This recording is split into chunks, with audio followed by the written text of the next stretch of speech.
안녕하세요. 오늘의 건설 해솔 C&I 강지연 차장이라고 합니다.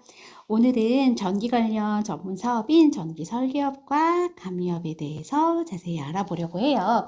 설계업과 감리업은 각각의 면허가 다른 사업인데 마치 짝꿍처럼 두 개의 면허를 대부분 동시 등록들을 많이 하세요. 그 이유가 뭐냐면 설계업과 감리업의 등록 기준이 100% 중복 인정이 되기 때문에 대부분 동시 등록을 많이 하니까요. 이제 제가 오늘 같이 묶어서 면허 취득 방법을 설명해 드리려고 합니다. 그럼 자세한 기준 지금부터 알아보기로 할게요. 우선 설계업은 업종이 세 가지로 나눠져 있어요. 종합과 전문으로 나눠져 있고 전문은 다시 1종과 2종으로 나눠져 있습니다. 그리고 전기 감리업 같은 경우는 종합감리업과 전문감리업 두 가지 분야로 나눠져 있고요. 분야에 따라 할 수 있는 공사의 차이가 있어요. 그런 부분들 참고해 주시면 돼요. 근데 여기서 좀 재밌는 부분이 있는데 어떤 게 있냐면 설계업 같은 경우는 종합설계업과 전문 설계업 1종 같은 부분이 할 수 있는 공사의 영업 범위가 같아요. 그럼 차이점이 뭐냐? 등록 기준 면허를 취득할 때 기술 인력 배치의 차이가 있어요. 기술 인력 배치와 자본금. 그럼 왜 굳이 종합을 취득하냐? 그런 질문들을 많이 하시는데 이거는 전기 기술인 협회에서도 특별한 답을 주지는 못했지만 배치 기술 인력이 많으면 공사를 좀 더 전문적인 시공 분야, 더 많은 이제 금액 더 좋은 공사를 할 수 있다라고 말씀을 하시는데 기술 인력이 된다면 종합을 취득하셔도 되지만 굳이 무리하지 않고 일종을 취득하셔도 충분히 사업을 하시는데 문제가 안 된다는 거, 이런 부분들은 조금 참고해 주시면 될 것 같고요. 그러면은 지금 업무 범위에 대해서 간단하게 제가 소개를 했고 다음부터는 등록 기준 어떻게 해야 면허 취득할 수 있는지 내용들 하나하나 알아보도록 할게요. 전기 설계업의 자본금은 업종에 따라 차이가 있어요. 종합은 1억, 전문은 1종과 2종이 각각 3천만 원에서 1천만 원 준비가 되셔야 되고요. 감리업 같은 경우는 종합은 1억, 전문 감리업 같은 경우는 5천만 원이 필요해요. 그러면 여기서 제가 아까 초반에 설명을 드렸지만 자본금은 두 개의 면허를 동시에 취득했을 때 100% 중복 인정이 돼요.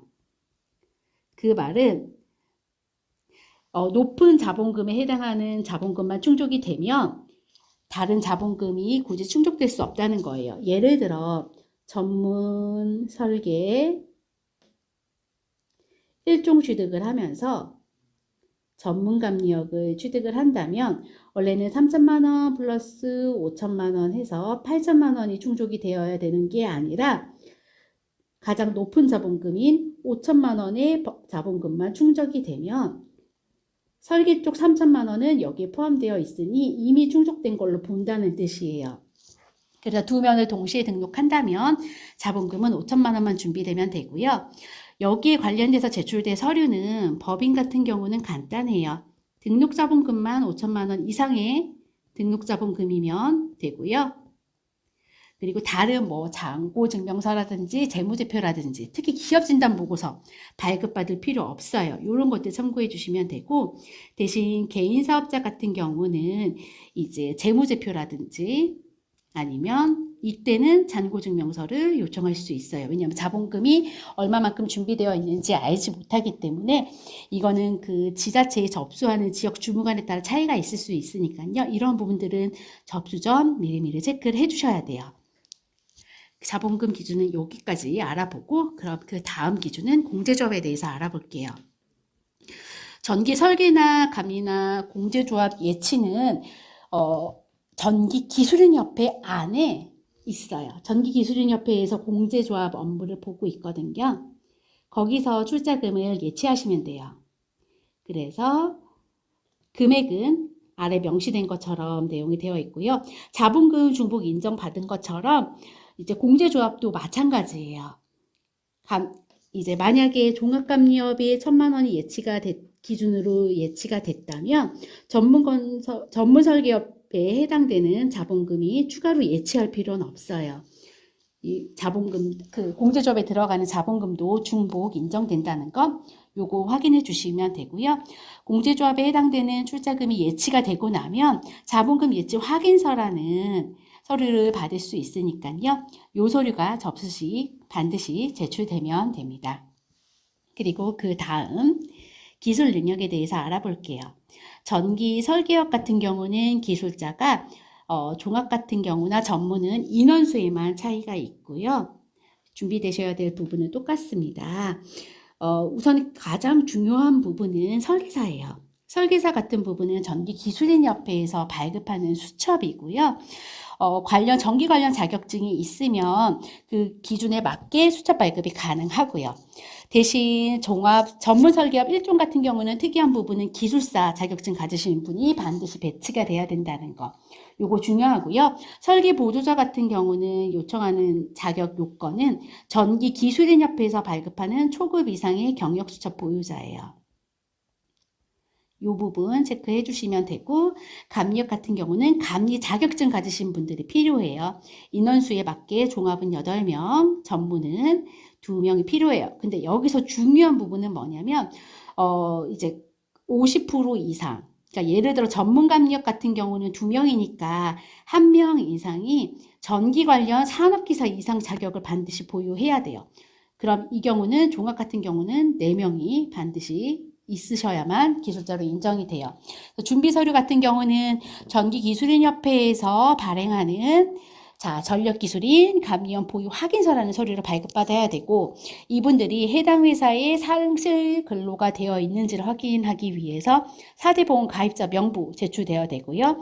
감리사 같은 경우는 감리원 자격증, 그리고 산업기사 이상의 학력을 증명하기 위해서 국가기술 자격증 제출돼야 되고요. 설계사업 같은 경우는 설계사 면허증이 있으신 분들 거 제출이 되고, 경력수첩 제출되고, 그리고 기술사 자격증을 입증할 수 있는 국가기술 자격증도 제출이 돼야 돼요. 국가기술 자격증. 이러한 자격증들이 다 제출이 되어야만 인정이 되고요. 기술자도 마찬가지로 한 명의 기술자가 설계 쪽에도 배치되고 감리 쪽에도 배치 가능해요. 그러려면 이 한 사람이 여러 개 경력수첩도 가지고 있고 감리 쪽 자격증도 가지고 있어야 되는 거예요. 이 경우는 다 중복 배치가 되니까요. 이제 그렇게 신청을 해주시면 되고, 전기기술인협회에서 경력수첩을 기본적인 이제 전력기술인 경력수첩을 발급받으실 수 있는 분이면 대부분 감리업 쪽 경력수첩도 발급받으실 수 있는 기준이 되기 때문에 수첩 발급받으시는 거 항상 잊지 말고 양쪽 다 배치하실 수 있도록 신경 써주셔야 돼요. 자, 그러면 그 다음 기준인 우선은 전기 감리업 같은 설계업 같은 경우는 장비가 없지만 감리업 같은 경우는 장비가 있습니다. 해당 장비들이 모두 보유되셔야 돼요. 그리고 자기 소유는 당연하고요. 그리고 이게 안전과 관련된 시공을 하다 보니까 이 장비가 정말 잘 운용이 되는지 확인을 해야 돼요. 그래서 반드시 제출되어야 될 서류가 교정성적서예요.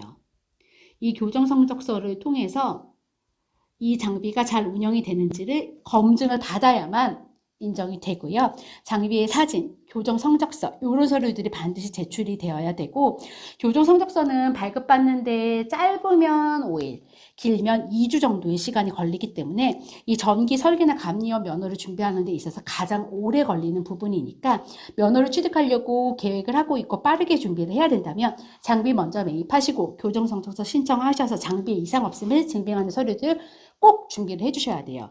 요거 중요한 포인트니까 꼭 잊지 마시고요. 그리고 시설로는 사무실을 갖추셔야 돼요. 사무실은 말 그대로 사업을 연계할 수 있는 사실성을 보기 위함이니 제대로 임대한 사무실이면 임대차 계약서 제대로 작성이 되어 있는지 보고, 그 다음에 사무실 사진, 영업할 수 있도록 집기나 시설이 있는지, 그리고 건물 등기부 등본이나 건축물 대장을 보는 건 임대차 계약서 소유주와 등본상 인물이 동일한지 이런 거를 보기 위해서 제출이 돼요. 그리고 간혹 주택이나 등기가 없는 건물 같은 경우를 사무실로 사용하려고 하시는데 이 경우는 사무실로 인정이 안 되니까 이러한 부분들도 꼭 체크를 해주셔야 돼요. 그리고 전기 설계나 감리업은 접수 자체를 관할 지역 시도청이 하니까 이러한 부분들 꼭 체크해 주시고요. 법정 처리 기간은 접수하고 나서부터 공휴일 빼고 10일이 소요가 돼요. 이 기간 동안 서류 검토하고요. 그리고 현장에 실사 나오실 수 있어요. 장비가 있는 업종이다 보니까 정말 장비가 있는지, 그리고 사무실은 잘 갖춰져 있는지 이런 내용들을 검토할 수 있으니까 이제 꼭 신경 써서 봐주시고요. 승강기, 전기 설계업, 감리업에 대해서 제가 우선 이렇게 알아봤습니다. 혹시 이제 면허 취득에 관련돼서 더 궁금한 부분이나 도움이 필요한 부분이 있다면 저희 혜솔 C&I 연락처 보이시죠? 이쪽으로 전화 주세요. 그럼 제가 회사 상황에 맞게 자세하게 상담 도와드릴 수 있도록 하겠습니다. 오늘 제가 이렇게 설명해 드렸고요. 언제든지 지금 제가 설계나 감리업에 대한 설명도 해드렸지만 건설업에 대해서든 언제든 궁금한 부분 있으면 저희 혜솔 C&I로 연락 주시고 오늘도 좋은 하루 되세요. 감사합니다.